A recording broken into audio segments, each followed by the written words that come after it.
जय हिंद मित्रांनो. माझ्या मित्रमैत्रिणी आणि माझे सगळे भाऊबंद वाट बघत होते की सर कधी लवकर आपल्याला व्हिडिओ टाकतील. मित्रांनो, निश्चिंत राहा. आपल्या बी एड कॅपराऊंड विषयी किंवा बी एडच्या जो प्रवेश आहे तोपर्यंत सगळी माहिती मी तुमच्यापर्यंत पोहोचवणार आहे.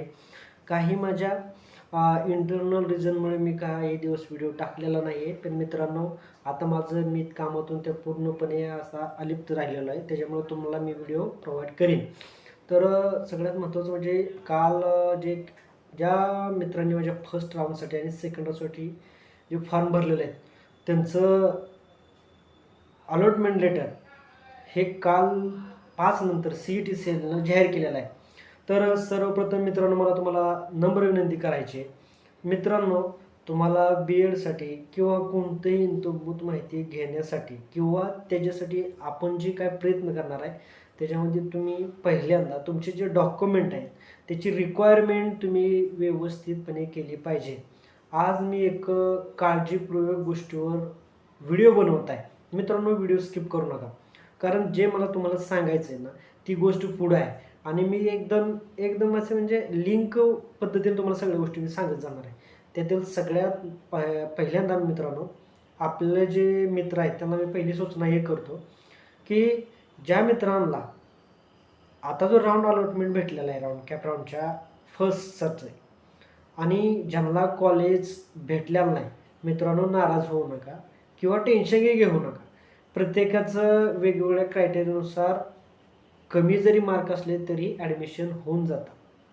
फक्त इथं विषय काय आहे की मला भरपूर माझ्याकडे अशा तक्रारी आल्यात किंवा समस्या घेऊन मित्र आलेत.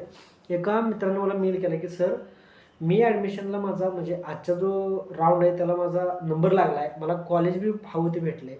पण माझा महत्त्वाचा मुद्दा हा आहे मित्रांनो की तो विद्यार्थी कॉलेजमध्ये गेल्यानंतर त्याने सगळे डॉक्युमेंट वगैरे चेकिंगसाठी जे कॉलेजचं जी टीम आहे किंवा त्यांची जी समिती आहे स्क्रुटिनी करणारी, स्क्रुटिनी आपले झालेले आहे, पण जी डायरेक्टली म्हणजे प्रोव्हिजनली असेल किंवा आपले हार्ड कॉपी चेक करणारी जी कमिटी असते त्यांची, त्या कमिटी पुढं या विद्यार्थ्याचा हा काम करत गरजू विद्यार्थी शिक्षण घेत होता. याची चूक काय झाली मित्रांनो, यानं गॅप सर्टिफिकेट काढलं नाही.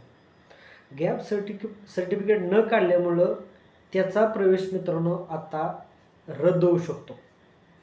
हे तुम्ही ध्यानात ठेवा की जे महत्त्वाची डॉक्युमेंट मी याच्या अगोदर बी सांगितलं होतं तुम्हाला की मित्रांनो, एक एक गोष्ट तुम्हाला किती महागात पडू शकते याचं मी तुम्हाला उदाहरणासहित एक टिप्पण काढून ठेवा म्हणलं अगोदर सांगितलं तुम्ही. त्यानुसार तुम्ही जर आता केलं असतं, आता त्या मित्राविषयी मला म्हणजे आता त्याने जर सेकंड राऊंडसाठी जर भरला आणि त्याने तोपर्यंत जर त्याचं गॅप सर्टिफिकेट आलं तर त्याचं सेकंड राऊंड नाही म्हणू शकत, पण थर्ड राऊंडसाठी तो नवीन याला फॉर्म भरून त्याचं काम होऊन जाईल ते.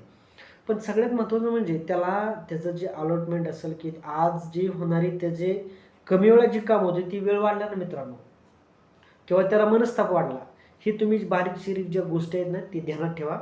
कारण आपल्याकडे जी माहिती असते ना एकदम मोजक्या शब्दात आणि विद्यार्थ्याला तिथपर्यंत पोहोचवणारी माहिती असते. त्याच्यामुळं गांभीर्याने गोष्ट घ्या की ज्यांची डॉक्युमेंट रिक्वायरमेंट काय बघा. अगोदर अलॉटमेंट होण्या अगोदर तुम्ही त्या कॉलेजमध्ये जाऊन चेक करा की तिथं मेथड कुठले आहेत किंवा मीडियम कोणता आहे किंवा डॉक्युमेंटची त्यांची डिमांड कोणती आहे हे तुम्ही चेक करा. रे पोरगा उठतो डायरेक्ट पिशवी शाक भरतंय, बालवाडीच्या पोरागत करायला लागले, ती डायरेक्ट भरतंय, दप्तर उचलते, टाकते, निघाला शाळेला. असं करून चालत नाही मित्रांनो. कारण काय, एक जबाबदारीचा आपण कोर्स करत असतो, एक जबाबदारी आपल्याकडे असते, कारण तिथून पुढे घडणार आपण दुसऱ्यांना घडवण्यासाठी एक कोर्स असते. तुम्ही टेक्निकल घेताल, तुम्ही नॉन टेक्निकल घेताल, हे जे सगळं कोर्स आहेत ना याच्यामधून तुम्हाला एक गुणवत्ताधारक किंवा एक गुरुजन्याच्या स्थानानुसार तुम्हाला बाहेर पडावं लागते. तर त्यावेळी प्रामुख्याने मित्रांनो मी जे तुम्हाला आता सांगितलं तो पार्ट 1 तो तुम्ही सिरियस घ्या. ज्याची कास्ट व्हॅलिडिटी आली नसेल तर त्यानं त्या समितीशी किंवा त्या विभागासाठी जरूर संपर्क साधा. कारण प्रत्येक राऊंडचा जो नियम आहे, सपोज आता पहिल्या आणि दुसऱ्या राऊंडसाठी ज्या विद्यार्थ्यांनी फॉर्म भरलेला आहे त्याचं जर डॉक्युमेंट कोणतं आलेलं नसेल तर सेकंड राऊंडची मुदत संपण्या अगोदर त्याच्याजवळ ते डॉक्युमेंट पाहिजे, नाहीतर त्या राऊंडमधून तो कॅन्सल होऊन त्याला थर्ड राऊंडला डॉक्युमेंट भरावं लागतील मित्रांनो. आता सेकंड पॉईंट हा आहे मित्रांनो की बरेच मित्र असे आहेत की सर आम्हाला चांगला स्कोर आहे, आमचा 81 आहे 82 आहे, तरी आमचा नंबर लागलेला नाही. मित्रांनो, ज्यावेळेस तुम्ही कॉलेज देत असता किंवा तुम्ही जो प्रेफरन्स देत असता आणि CET असेल किंवा त्यांच्या जी टेक्निकल बाबी आहेत त्याच्यानुसार त्या जो आपण ज्या क्रायटेरियात बसतो त्यानुसार त्यांनी मेरिट असेल किंवा तुमचा जो गुण तालिका असेल ती लावलेली असते. त्यामुळं आपण त्याच्यावर निश्चिंत राहावा. तुमचा फर्स्ट राऊंडला नसेल लागला तर सेकंड राऊंडला तुमचा 100% नंबर हा लागतच असतो. फक्त आपण जाणीवपूर्वक जे डॉक्युमेंटची त्यांची डिमांड आहे ती वेळच्या वेळ आपण भरली पाहिजे. कारण मित्रांनो कसं असतं, काकेला कळसा गावाला वळसा म्हण आहे. कारण मित्र लोक काय करणार आहेत, सगळं CET दिले, चला स्कोर कार्ड चांगलं आलं चला सगळं ओके आलं हे सगळा गडी दप्तर बिप्तर असं कामरावर टाकतोय, जातोय कॉलेजमध्ये सगळं घ्या माझे दप्तर. पण असं चालत नाही ना मित्रांनो. कारण तुम्हाला जे तुमच्याकडे जबाबदारीनं बघितलं जातं. तुम्ही कुठल्याही कोर्सला गेला तर तुम्ही एक जबाबदार विद्यार्थी असता, तुम्ही जबाबदार एक व्यक्ती असता, तुम्ही जबाबदार एक म्हणजे चांगला एक कर्तव्य असणारा माणूस असता.